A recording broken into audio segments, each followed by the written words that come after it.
warahmatullahi wabarakatuh. Perkenalkan, nama saya Anissa Aprilia dengan NPM 2359201089. Di sini saya dari kelompok Bolo. Di sini saya akan mengevaluasi dataset kami. Di sini saya sebagai dataset pendekatan regresi atau menjelaskan dataset, kemudian target berupa angka atau regresi, kemudian alasan tidak pakai klasifikasi. Baiklah, dari dataset bagian ini, di sini sudah tertera bahwa dataset berisi variabel provinsi, tahun, produksi, luas panen, curah hujan, kelembapan, suhu rata-rata. Nah, target kami adalah kolom produksi atau hasil panen yang nilainya berupa angka kontinu, karena targetnya angka seperti ini.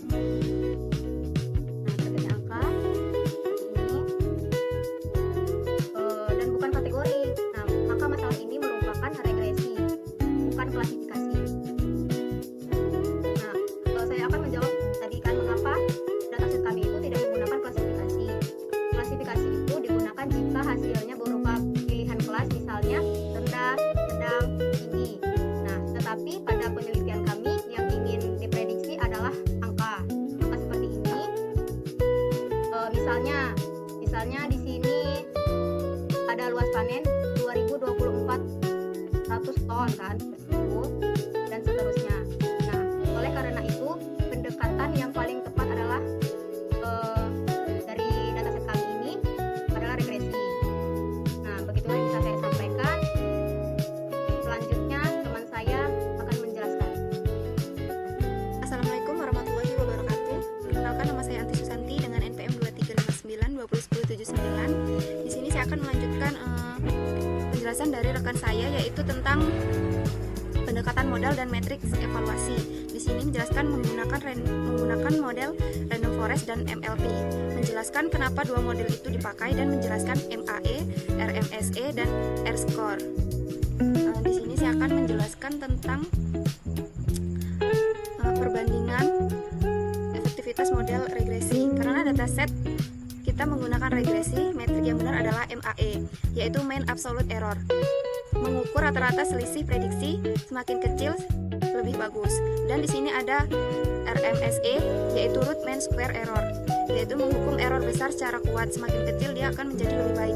Dan di sini ada R-score, yaitu koefisien determinasi, mengukur seberapa baik model menjelaskan variasi data, mendekati 1 akan semakin lebih bagus. Mengapa MAE, RMSE, R-score lebih cocok untuk prediksi padi? Karena produksi padi berupa angka kontinu yang diukur adalah seberapa dekat prediksi ke nilai asli, tidak ada label kelas, rendah atau sedang ataupun tinggi, tidak bisa menentukan benar atau salah secara eksak, error perlu dihitung dalam nilai ton produksi, sehingga metrik klasifikasi menjadi tidak relevan. Mengapa pada dataset ini kami menggunakan model Random Forest? Yang pertama itu mampu menangani data dengan banyak variabel. Random Forest juga bekerja dengan membuat banyak pohon keputusan yang masing-masing menggunakan subset fitur. Model ini sangat cocok jika dataset memiliki banyak atribut ataupun fitur yang mungkin saling berhubungan atau tidak semuanya relevan. Baik, selanjutnya di sini saya menjelaskan penjelasan berikutnya, yang mana sebelum saya menjelaskan tadi rekan-rekan saya sudah menjelaskan sebagian dari penjelasan terkait dataset kami. Di sini perkenalkan, nama saya sendiri Aisyah Rahmidiani, NPM 2359201084. Di pembahasan kali ini saya akan menjelaskan tentang sebuah hasil evaluasi model, yaitu model Random Forest dan MLP, kemudian komparasi beserta kekurangan dan kelebihan, lalu yang terakhir adalah kesimpulan. Baik, di sini kami menggunakan 3 matriks, yaitu MAE, RMSE, dan R2-score, yang dimana pada bagian pertama ini dari sisi evaluasi model kami menggunakan 3 matriks tersebut tadi. Kemudian ketiga matriks ini sangat cocok ya untuk kasus sebuah regresi, contohnya seperti kasus kami yaitu pertumbuhan padi, karena dia kasus regresi ini mampu menggambarkan seberapa besar kesalahan prediksi dan seberapa baik model dalam menjelaskan pola data. Kemudian hasil dari evaluasi ini menunjukkan bahwa bisa kita lihat di sini random forest regressor ini dia secara konsisten memberikan nilai MAE, kemudian nilai RMSE itu lebih rendah dibandingkan dengan nilai MAE sama RMSE-nya MLP. Artinya error prediksi pada random forest itu lebih kecil dan hasilnya lebih mendekati nilai sebenarnya. Kemudian nilai R2 skornya ini pada random forest juga lebih tinggi, menunjukkan bahwa model ini mampu menjelaskan variansi data secara lebih baik. Kemudian jika kita lihat dari grafiknya, perbandingan antara kinerja model antara random forest dan MLP, di sini kita bisa terlihat jelas bahwa random forest dia menghasilkan performansi yang lebih stabil, yang mana dia di RMSE-nya ini pada model random forest dia lebih rendah RMSE dan MAE-nya dia lebih rendah dibandingkan MLP. Kemudian di matriks R2 skornya dia lebih tinggi kalau random forest. MLP dia malah nilainya lebih R2 skornya malah lebih tinggi. Kemudian terkait efektivitas pendekatan antara kedua model ini dan dilihat dengan 3 matriks ini, karena random forest ini memang lebih efektif ya dipakai daripada MLP, karena emang errornya juga lebih kecil gitu kan, MAE-nya sama RMSE-nya lebih rendah, kemudian R2 skornya lebih tinggi dibandingkan MLP. Kalau MLP kan MAE-nya lebih tinggi sama RMSE-nya. Nah, kebalikannya, kalau random forest itu dia lebih rendah, tetapi R2 skornya dia lebih tinggi gitu. Random forest ini juga dia lebih stabil ya mungkin untuk menghadapi fitur non-linear. Contohnya ya kayak berupa angka gitu kan kalau non-linear. Kalau MLP ini dia tuh performanya itu lebih tergantung dengan scaling data kalau nggak salah, scaling data. Kemudian dia membutuhkan, kalau MLP ini membutuhkan dataset yang cukup besar, jadi untuk performanya lebih ideal untuk menggunakan dataset yang lebih besar, karena kan datasetnya kecil gitu ya, mencakup kecil. Kemudian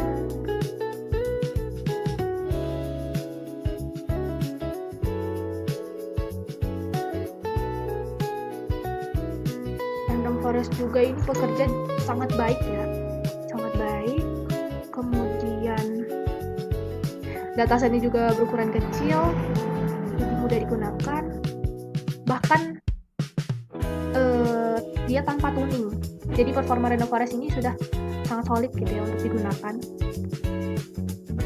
Kalau di sisi lain MLP ini dia sebenarnya juga kuat sih ya untuk performa kayak gini, untuk penilaian seperti ini, terutama jika datanya dia sangat besar. MLP-nya untuk menggunakan data yang besar ya, tetapi hubungannya ini beda gitu, nggak kompleks untuk dataset kami, karena kami datasetnya menggunakan dataset yang ukurannya lebih kecil, jadi MLP ini menjadi kurang untuk optimal untuk dataset kami, untuk menghitung performa dataset kami. Jadi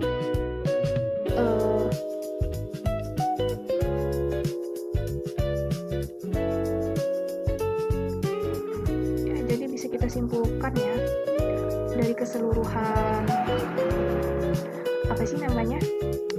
keseluruhan analisis, keseluruhan evaluasi model antara random forest dan MLP dan menggunakan 3 matriks, bisa kita simpulkan bahwa model random forest ini dia lebih efektif untuk dataset kami ya, yaitu random forest regressor. Kemudian model ini juga dia errornya kecil ya, nilai akurasi juga prediksinya kecil, nilai akurasi prediksinya prediksinya dia tinggi, dengan R2 scoringnya dia lebih tinggi dibandingkan MLP. Kemudian dia juga memiliki stabilitas yang sangat terbaik ya dibandingkan MLP. Jadi menurut kami random forest ini merupakan pilihan yang paling tepat untuk tugas dataset kami. Kemudian kemudian untuk memprediksi nilai regresi pada dataset kami juga pada sebuah pertumbuhan padi di Sumatera. Ya, mungkin itu saja yang bisa saya jelaskan. Semoga hasil penelitian kami ini juga bisa memberikan gambaran yang jelas terkait bagaimana membandingkan performa menurut model Random Forest dan MLP atau model-model yang lainnya yang tidak bisa kami jelaskan satu persatu. Kami hanya bisa menjelaskan model yaitu dua model Random Forest dan MLP. Ya, mungkin ini saja yang bisa kami jelaskan. Lebih kurangnya kami mohon maaf. Saya akhiri. Wassalamualaikum warahmatullahi wabarakatuh.